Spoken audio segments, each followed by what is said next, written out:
In this video, I want to talk about how cars and boats are transferred after somebody dies.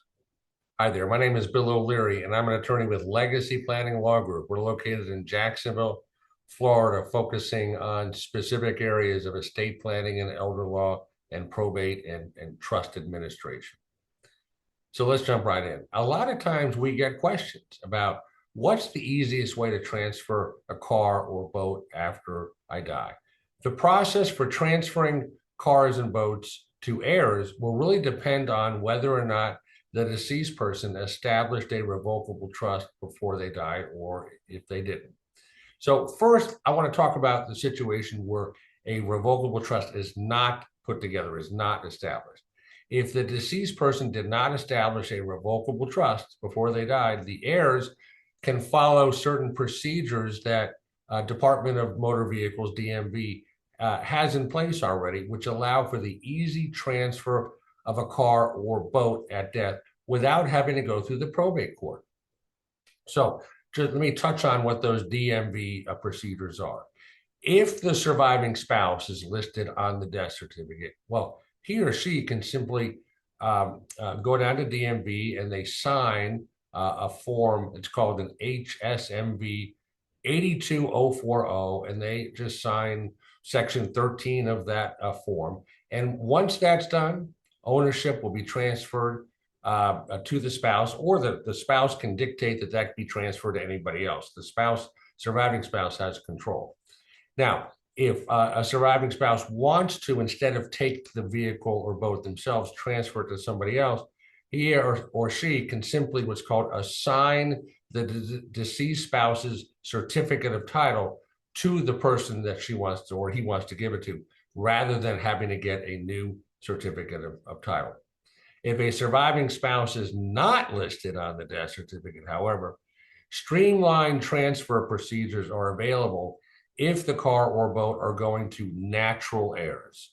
And the requirements here are going to vary depending on whether the deceased died with a will, called dying intestate, or died without a will, called dying intestate. So again, what I'm going to talk about now is if the surviving spouse is not listed on the death certificate.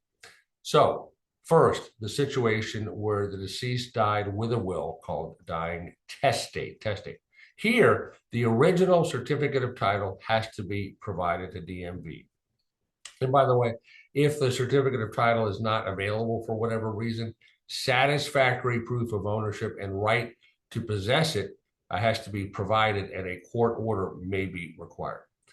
A certified copy of the death certificate also has to be provided to the DMV office. Now, again, talking about if there was a will, if the will ends up being probated, going through the probate process, a certified copy of the will, as well as an affidavit saying that the estate is solvent, meaning that there are enough assets to pay all valid claims, those have to also be provided to DMV.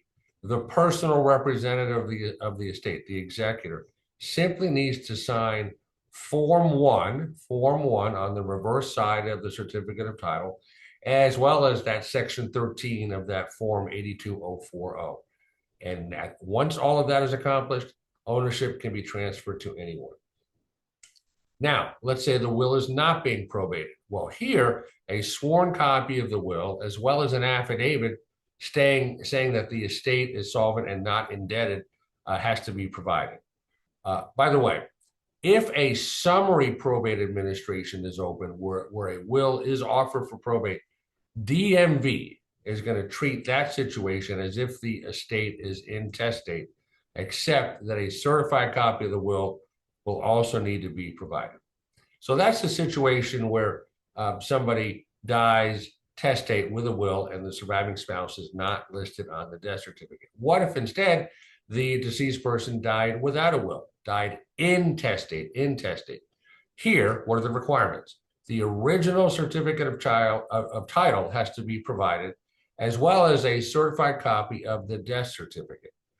In addition, that whoever comes into the DMV office has to fill out an affidavit saying that the estate is not indebted, does not owe any money to anybody, and saying that the spouse and the heirs have agreed on how the estate is going to be divided up.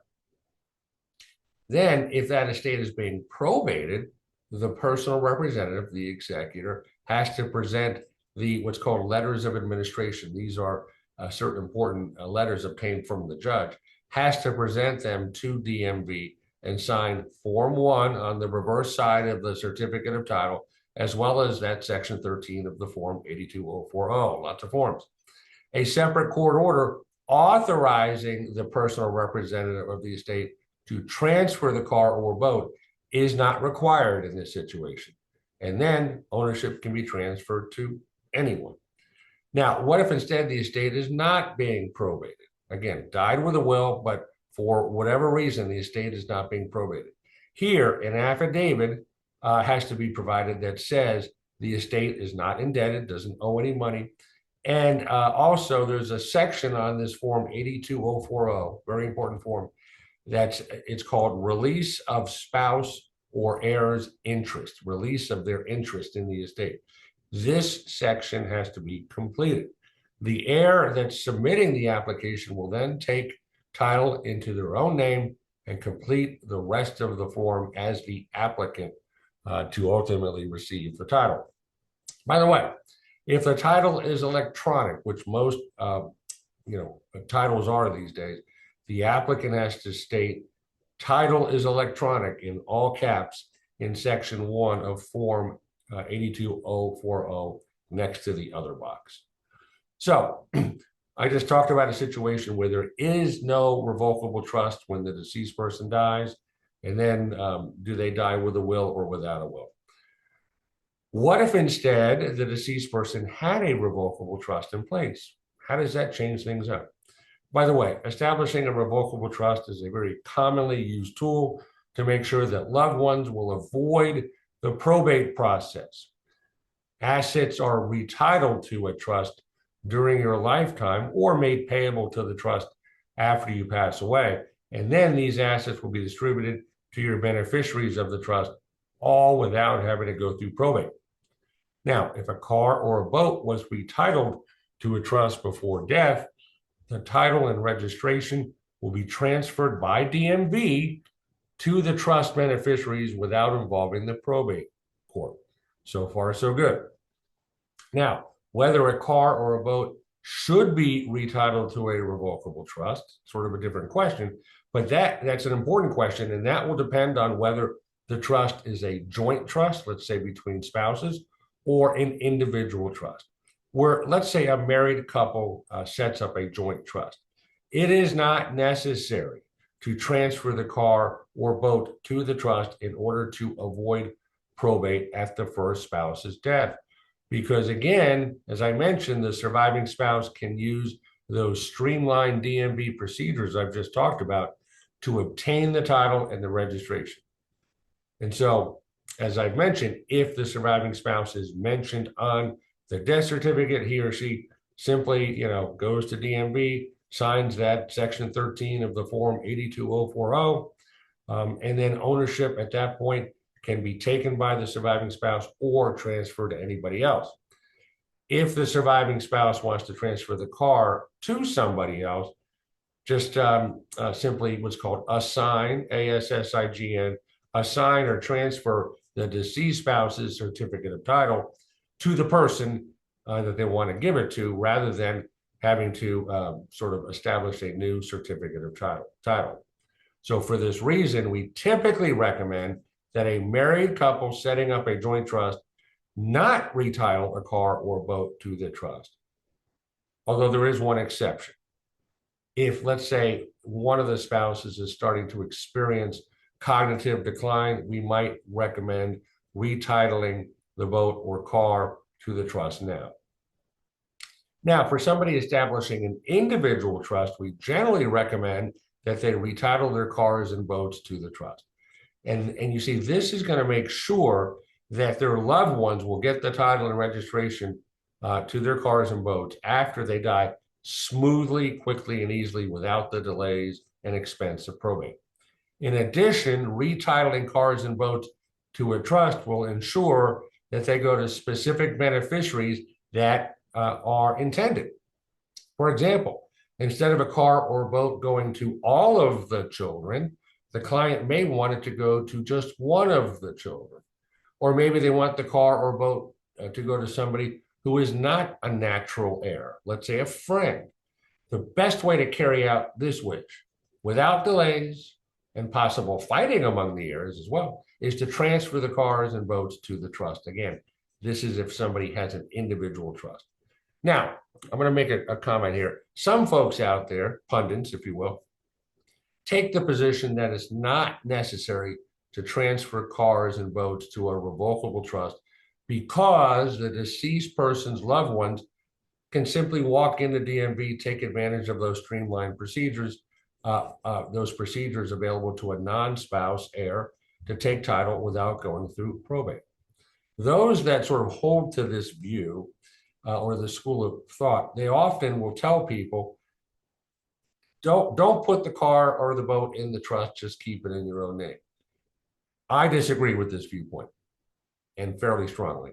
It is my experience that DMV will not honor the streamlined procedures that apply to dying testate without probating the will if the personal representative presents a pour-over will. In that situation where someone has a revocable trust and they have a companion item, the revocable will always comes with the trust.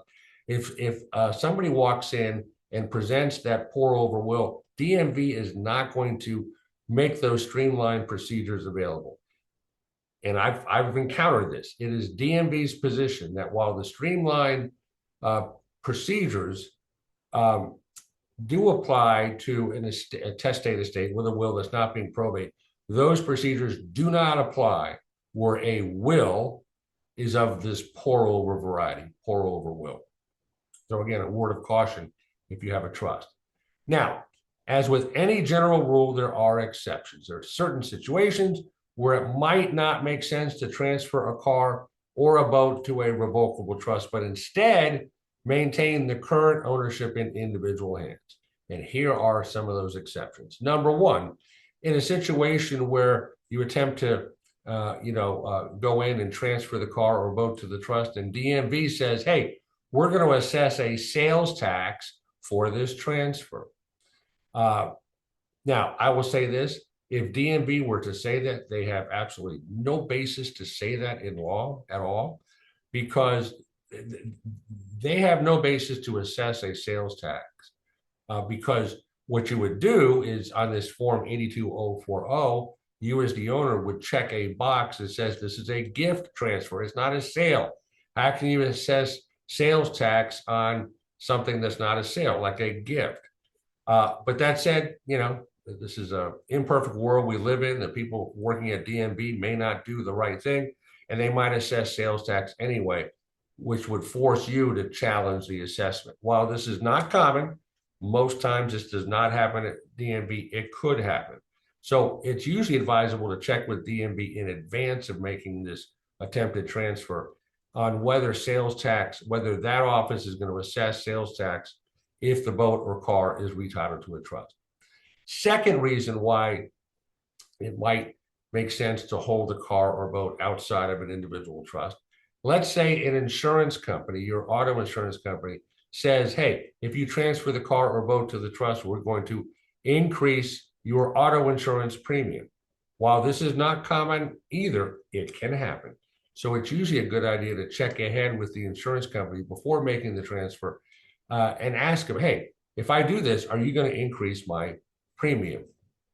Third, let's say an insurance company, once a car or boat is retitled to a trust, and then an accident occurs, and somebody's driving that car or boat, gets into an accident. Well, the insurance company might deny coverage for the accident. Again, while it's not common, it could happen. So it's usually a good idea to check with the insurance company ahead of time and ask, hey, is my insurance coverage going to continue uninterrupted if I transfer this car or boat to the trust? Fourth situation, let's say that there's a loan on the car or the boat, and it's still outstanding. It's not been paid off. In this situation, if you transfer the car or boat to the trust, then you as the owner will have to pay off the loan, or get the consent of the lien holder, the one that holds the lien, like the bank or whatnot. You're going to have to get their consent or pay it off before transferring the car or boat to the trust. And frankly, you as the owner may not be in a financial position to pay off the loan or to get the lien holder's consent. And then one other situation, which doesn't happen that often, but let's say we're talking about just a boat now, not a car, but just a boat. And the boat is more than 5 tons. It's a big boat. In this situation, we have additional sort of regulations to meet. The Coast Guard regulations will get involved. Coast Guard documentation will be required before transferring it to the trust. And so sometimes the owner may say, I'm not going to go through that hassle of getting the Coast Guard documentation. And so just understand this. I mentioned this form several times, 82040. It's a DMV form. If a car or boat is transferred to a revocable trust, this form has to be filled out, okay? One last thing, if a car or boat is retitled to a trust, ask your insurance agent. In fact, tell them, hey, assuming that the insurance company is not going to present any other concerns, say, hey, make sure that you add my trust to my policy as an additional insured under the auto policy or vessel policy. You would remain the primary insured, but adding the trust as an additional insured, very important. Okay. So if you'd like to know a little bit more about cars and boats and how they can be transferred to trust, or how they are transferred at death with or without a trust, and you may want to know how we can help, we'd love to talk to you. So we invite you to schedule a free 15-minute phone call. We call it our discovery phone call. And it's 15, 20 minutes with a member of our team. The call is free. Scheduling is very easy. Just go to the box that is appearing at the bottom of this video now. Click on it. Takes you to our booking calendar. Pick the day and time that works for you. If you've enjoyed this video, we would ask that you like it, share it with your friends, and put your comments in the comment section below. And also hit that notification bell so you'll be notified when we put up new content on our channel. So Bill O'Leary signing off for now. Go make it a great day and a better world, and look forward to seeing you on the next video.